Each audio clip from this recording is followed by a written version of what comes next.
Howdy, howdy.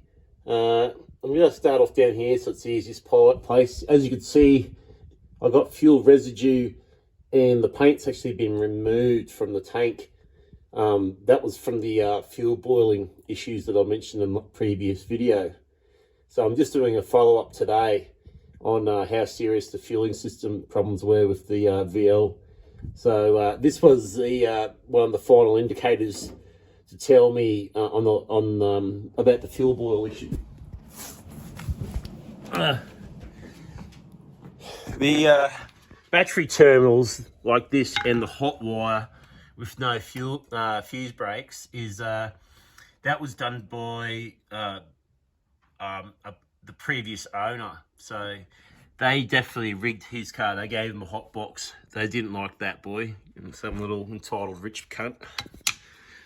I would have done the same thing, to be honest. And then he's commissioned this abortion here with the pumps and the resistance here with the aeroflow. The next part is my doing from going to a Lebanese workshop.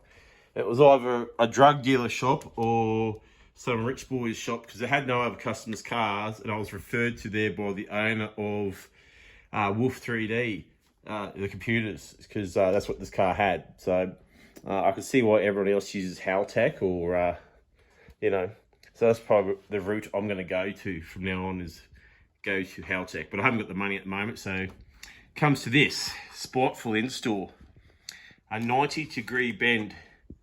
And it wasn't for a mate, Mark, who told me on Facebook, and I'm kicking myself that I didn't pick this up because I am literally a pump and flow engineer. So I've worked in refineries, smelters and that, and it's just all pipes and pumps. So that's what I specialise in. I thought the country, I would get into irrigation and stuff like that, but the guys just can't recognise the talent I have. But anyways, well, the lack of it, because I didn't see this here, which is the 90-degree bend. Mark has politely told me that the diameter in there is a lot less. So this here is my actual pressure point. This didn't help the situation either, but yeah, speed flow. And so that's how I know, because the other part's aeroflow, this is speed flow. So this is the part, I remember I've got the invoicing for this. I don't know why I did not use a straight connector or a different filter. So yeah, my refueling issues, that was my weakest link, plus the threads on the pumps. And this here, it wasn't until when Mark told me about this. And if you're like serious, you know what you're talking about, you would know that is the most restricted thing you could do to a flow line.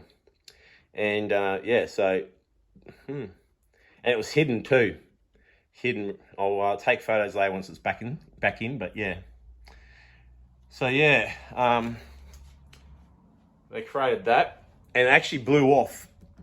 I don't know how I got from Melbourne to Queensland without blowing the fuel line, because it fell off 10 minutes after I put it on a hoist in Queensland for the first time. And it was literally the first time the thing had driven in street traffic, so it was only on half throttle. And it goes to show how hard I drove this car to get 2,500 kilometres from Melbourne back to Sunshine Coast, Queensland, without having this fuel problem rear its head sooner. And lucky I didn't burn the car down, because obviously it was going that fast that there wasn't the right amount of oxygen and vapors to ignite it. That's the only reason. Okay. So yeah, rig to explode. Because if you block off that, you know what you're doing. And the 90-degree bend. So that was definitely in sabotage on the Lebanese behalf. Never mind. That's what you get. Recently I was at a drag strip and I caused a bit of controversy in Willowbank on the Street Outlaws. I was mainly because those grifting guys ripped off our guys. And but if I took away one thing, I met one guy, and it was this guy, Speed Flow, and he gave me a catalogue. I never got back to buy a shirt because the shit went down.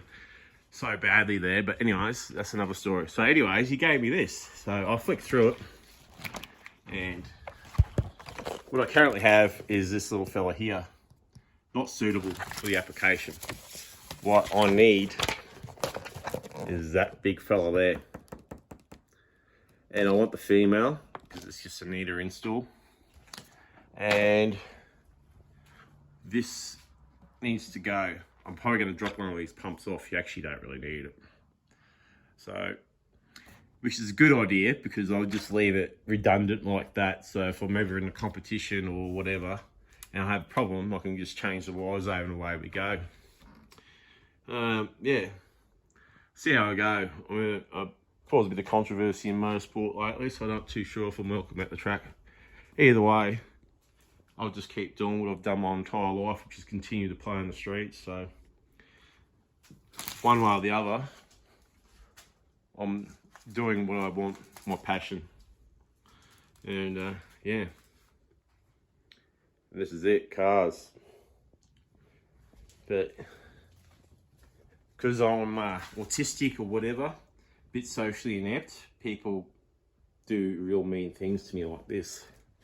And if you go to my Datsun album, it's just rigged with nightmare problems I've had in the past. And same with this, with the gearbox, when I was arguing with the guy that this was a 215 and not a 185. But that's the story of my life. So yeah, it's lonely at the top. And yeah, haters are gonna hate. But damn, man. Hate the rider and never the ride. It would be a shame to have lost such a beautiful piece of Australian motoring history due to some spiteful cunt being racist and doing something silly like this. But I understand. I understand perfectly. So, can't win on the track, then cheat, I guess. I don't cheat. So anyways, be good or be good at it.